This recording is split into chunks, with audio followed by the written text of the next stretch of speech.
예, 여기 남양주 얼구에 지금 현역 국회의원이 불행한 사태를 맡아서 지역 정치력에 공백이 생겼습니다. 지역 발전에 대한 걱정도 있습니다. 그래서 제가 그 공백을 메꾸고자 하고요. 두 번째로는 야당이 요즘 좀 불안하지 않습니까? 많은 분들이 걱정해주고 계시잖아요. 좀 강력한 야당 후보가 나와서 좀 통합을 이끌어줬으면 좋겠다 하는 요청도 받았습니다. 그래서 이번 총선 출마를 결심하게 됐습니다. 예, 작년 지방선거에서 남양주시장 출마를 했습니다. 낙선했습니다. 아쉽게 생각합니다. 근데 제 실력에 비해서는 참 과분한 호응과 또 성원을 받았습니다. 반성도 많이 했습니다. 공부를 더 해야 되겠다. 더 노력을 해야 되겠다. 정치와 행정은 저는 둘이 아니라고 생각합니다. 그리고 남양주는 지역 발전에 대한 욕구가 강하고 할 일이 많은 도시입니다. 이번에 총선에서 나선 이유도 바로 이런 지역 발전의 욕구, 그 다음에 기대를 이어받아서 제가 할 일이 있기 때문에 판단을 했습니다. 잘할 자신이 있습니다. 예, 우선 첫째로 저는 대한민국을 공정한 사회로 만들어야 된다고 생각합니다. 지금 사회적 불평등, 불공정, 그리고 약자에 대한 심한 그런 차별, 이런 문제들이 우리 사회를 병들게 하고 있습니다. 고쳐야 된다고 생각합니다. 두 번째로 삶의 질입니다. 열심히 일해도 보답받지 못하고 있습니다. 격차는 더 벌어지고 있습니다. 어르신은 어르신대로, 또 중장년은 중장년대로, 또 젊은이는 젊은이대로 미래에 대한 희망을 잃고 있습니다. 왜 우리 사회가 이렇게 됐습니까? 이런 부분에서 삶의 질을 끌어올려서 안심하고 살 수 있는 사회, 그를 위한 복지, 그다음 교육, 또 기회의 확대, 일자리, 할 일이 태산인 것 같습니다. 다음 국회에는 저는 분명히 예견하건대 우리 사회의 불공정과 불평등, 이런 차별 문제를 해결하지 않으면 대한민국의 장래가 어렵기 때문에 그런 중차대한 임무가 있는 국회라고 생각합니다. 세 번째로는 우리 남양주 이야기인데요. 남양주가 그동안에 난개발을 했습니다. 아파트는 늘었는데 그에 걸맞는 복지, 문화, 교육, 인프라가 지금 부족하지 않습니까? 할 일이 많습니다. 그리고 이번에 진접선, 별내선 등 지하철이 착공이 됐는데요. 이게 예정대로 순조롭게 진행이 되고 또 기한에 맞춰서 완공될 수 있으려면 상당한 노력이 필요하다고 생각합니다. 이런 부분도 제가 챙기려고 합니다. 마지막으로 우리 남양주 얘기를 또 드려야 되겠네요. 남양주가 베드타운화 되어버렸습니다. 지금 65만 명이 됐는데 그에 걸맞는 일자리가 없습니다. 다른 도시에서 벌어서 여기서 잠만 자는 도시로 돼서는 남양주의 미래가 밝지 않다고 생각합니다. 저는 남양주시도 이제 다른 도시와 경쟁해야 되기 때문에 비즈니스 시티로 점차 전환해 나가야 되고 그런 우리 남양주의 환경에 맞는 비즈니스 시티가 되려면 미래에 대한 확고한 비전과 추진력을 갖는 그런 새로운 정치 지도자들이 많이 나와야 된다고 생각합니다. 저는 청와대에서 국정을 경험했고 그리고 해외 유학, 그리고 대학 강단에서 다양한 경험을 통해서 전문성을 쌓아왔습니다. 제가 갖고 있는 국정 경험, 중앙정치 인맥을 총동원해서 남양주 발전에 쏟아붓고 싶습니다. 예, 저는 남양주 얼구, 여기는 이제 진접별내를 중심으로 하는 지역입니다. 여기 할 일이 많습니다. 우선 교통 문제 해결을 해야 될 것 같습니다. 서민들이 절반 이상이 서울로 출퇴근을 하는데 아침에 참 고통스럽습니다. 아직 대중교통이 불비합니다. 급행 노선, 좀 더 편하게 갈 수 있는 그런 노선 확충, 이런 부분에 좀 매달리려 하고요. 두 번째로는 역시 교육의 질에 대한 학부모들의 관심과 욕구가 강합니다. 남양주의 가장 교육이 환경이 좋고 또 우수한 학생을 배출할 수 있도록 하는 교육혁신, 이런 부분도 제가 할 수 있는 노력하려고 합니다. 마지막으로 서민과 사회적 약자를 보호하는 일을 좀 더 중점적으로 하려 합니다. 우리 사회가 지금 OECD 국가가 됐지만 여러 가지 어려움이 많습니다. 노인 빈곤율 꼴찌입니다. 그리고 자살률은 최고입니다.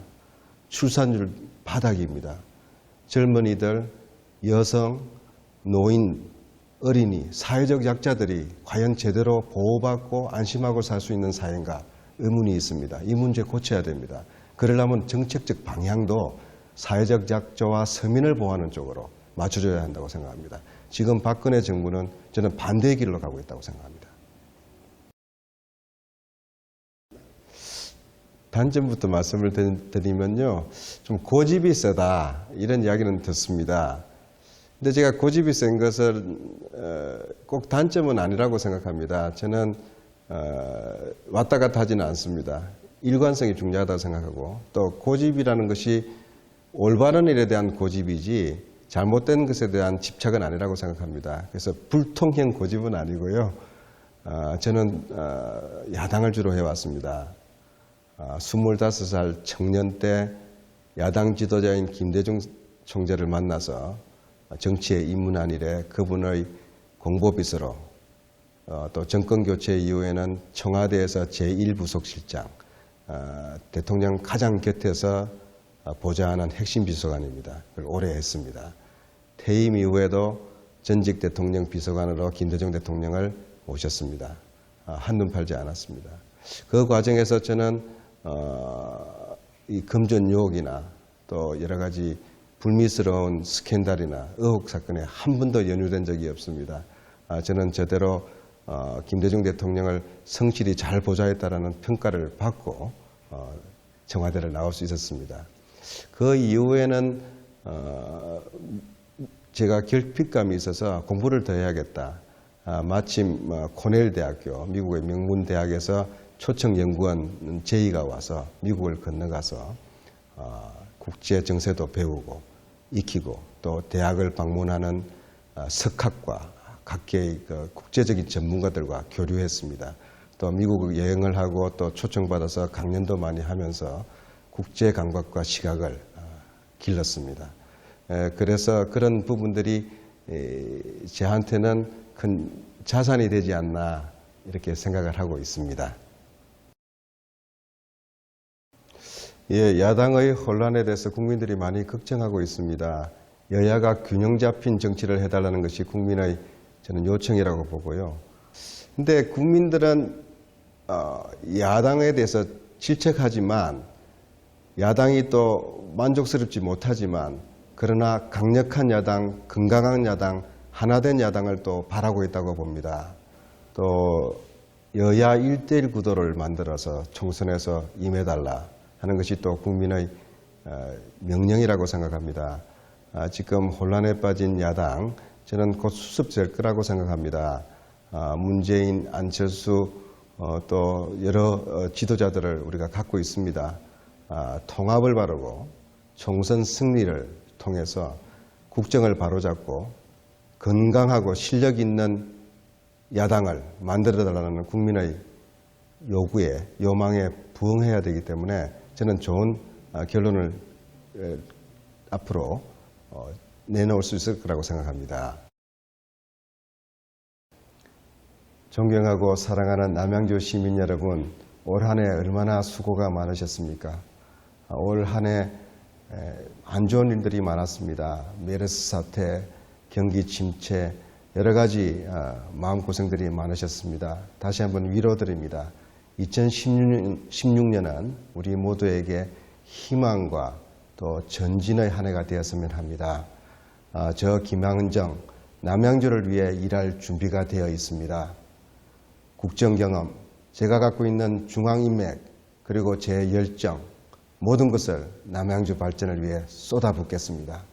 우리 사회가 안고 있는 여러 가지 문제, 국가적 과제들을 해결해 나가는 데도 앞장서겠습니다.